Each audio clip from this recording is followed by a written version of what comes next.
So you can see this shows the same information in another way. The purple or crimson line shows how government debt fell. The blue shows how private debt built up, and the yellow shows the total burden in repayment terms. And I want you to look at the date. The date here when things really began to get out of hand was 2004. 2004, 2005, that was when the problem started. Because Constantine mentioned that the deposits in Irish banks are only a small fraction of the loans.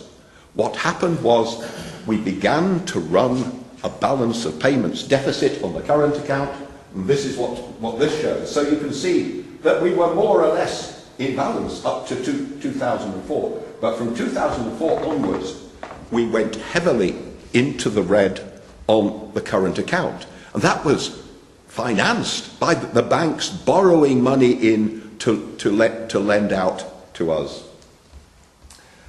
And our residential investment grew out of all proportion with the investments being made in other countries. So our EU partners were investing roughly 6% of national income throughout the period in residential properties. But the two countries that have had a really bad experience, Spain and Ireland, I mean, Ireland went up to 17% at one stage. And the bank lending was totally skewed. If you look at the figures where the money went, roughly 80% went to property in one guise or another. So it either went to mortgage lending, or it went to developers, or it went to construction companies, or it went to assets that financial intermediaries had that were secured on property. Only 2% went to manufacturing industry. Government should have intervened at this stage. So, given this high level of indebtedness, what would people borrow for? Would they borrow for this? Just look at what's happened to the prices of your standard 3-bed semi. I mean, this is the starter house. So, in 1998, the ratio of the price of a 3-bed semi to the standard male industrial wage was 4.2. That is in itself quite high, as we will see. But by 2006, it had more than doubled. Now, why do I just take one wage? Well, as it's a starter home, you know, the people moving into there are going to be having children quite quickly. Very probably, for a period of years, the wife would find it ideal if she didn't have to work. So the price of this basic house needs to be based on one income. This is shown in a similar way. In 1996, a man on the average industrial wage would have to work for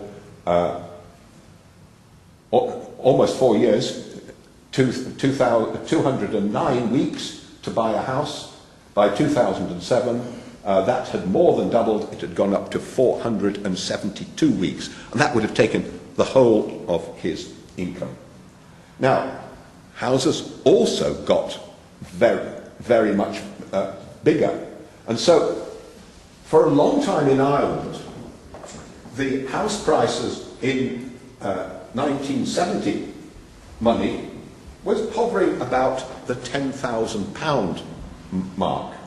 But then they shot away altogether because of our overinvestment in that area. True, you know, as you're getting richer, there's no reason why that shouldn't go into housing, you don't need to come the full way back. But if you look at the way all houses moved, they all tended to move together, including the price of the three-bed semi.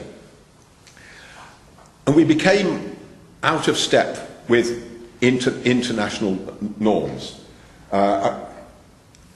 A company called Demographia looks at international affordability, and it regards anything under 3 times the median salary for the median house as being affordable. Anything over 3 is unaffordable, and of course we went up in Ireland by 2005. We were at a figure of 6. In other words, houses were twice as much as they should have been. So this is how it compares. In the United Kingdom, there was nowhere under 3 at the moment. These are figures for autumn last year, and the cheapest areas are still, at least they were last autumn, seriously unaffordable. Ireland,